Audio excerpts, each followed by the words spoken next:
So it was my first summer home from boarding school, and I had lost touch with a lot of my friends from home, which meant I was not having a lot of people to talk to when I was home for the summer. And my friends from boarding school lived halfway across this country.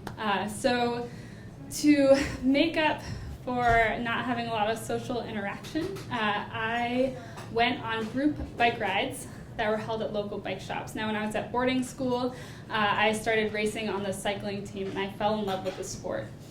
So I went to these shop rides every day. I would go to the shop rides, and I was by far the youngest person there. The other people at the shop rides were middle-aged men. So not only was I the only girl, I was also the only young person on these rides. But it was okay, you know, these guys in spandex and me, fine.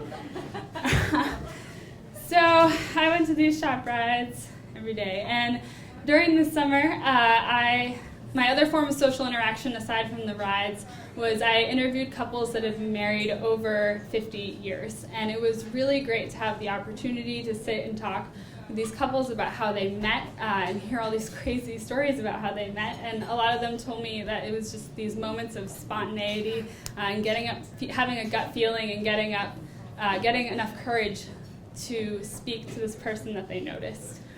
So that happened that summer. And so I went on the shop ride, and I remember the day clearly because it was the day that I got my new lime green tires and lime green handlebar tape, and I thought my bike looked so sexy. Like, my bike was the sexiest thing ever. But I walked out the shop door, and my sexy bike was no match for the stud that I saw walking across the parking lot. There he was going to get his bike to go on the shop ride. And I have these stories of these couples racing through my mind telling me, you know, they saw this cute guy and they made a move. And I'm like, there's the guy. There's the guy. So I get on my bike and I'm thinking, like, how am I going to talk to this guy? We start riding, and if anyone here bikes or rode bikes, you'll know that proper formation is to ride one behind the other in a sort of pace line. So there's not really much room for talking unless you're a biker like me who doesn't really follow the rules. But we were on a pretty busy road, so there wasn't an opportunity to talk to each other. And so we're riding, and I look up, and this guy had biked away. He was gone. I'm like, damn, I was going to talk to him. But we continue the ride, and I'm really bummed. But we are biking along the coast of New Hampshire. We go to turn off the coast, and there he was again. He had slowed down and waited for the group to catch up. I'm like, okay, this is my chance. So I bike up, and it's probably like the best pickup line you've ever heard, but I said, so you don't talk much, do you? Which is not a good pickup line, because how would he have talked to me? He was riding up ahead.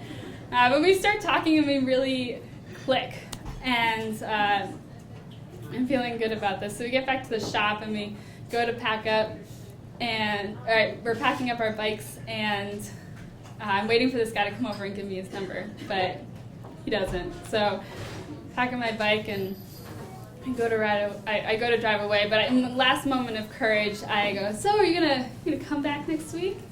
Yeah, I think so. So I drive away. Next week I come back, and this guy shows up on the ride again. And this time we hang out back, and we talk the entire time, and it's really wonderful. And we get back to the shop again, and I'm like, okay, he's going to give me his number this time. It's going to work out. He doesn't give me his number. So again, I pull up with this last ounce of courage, and like, so, waiting for him, and so I'll see you next summer? Like, yeah, okay. Drive away. And he pulls out behind me, and we're parked at a stoplight. I'm going straight, and he's turning to the left. And I look over, and he's kind of smiling, waving at me, and I'm kind of smiling and waving at him. And like, okay, so I go to get a piece of paper to give him my phone number.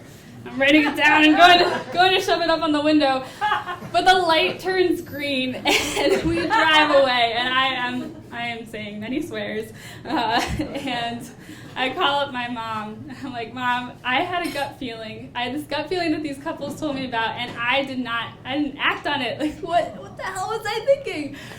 So I didn't have a Facebook account at the time, but my mother did, and I don't know if you can call it stalking. I did some research on the internet, and I found this guy, and I sent him a message, and I gave him my phone number, and I said, hey, I know you said we'd talk next summer, but give me a call. Next day, I get a text message, and he's in fact really glad that I gave him my number.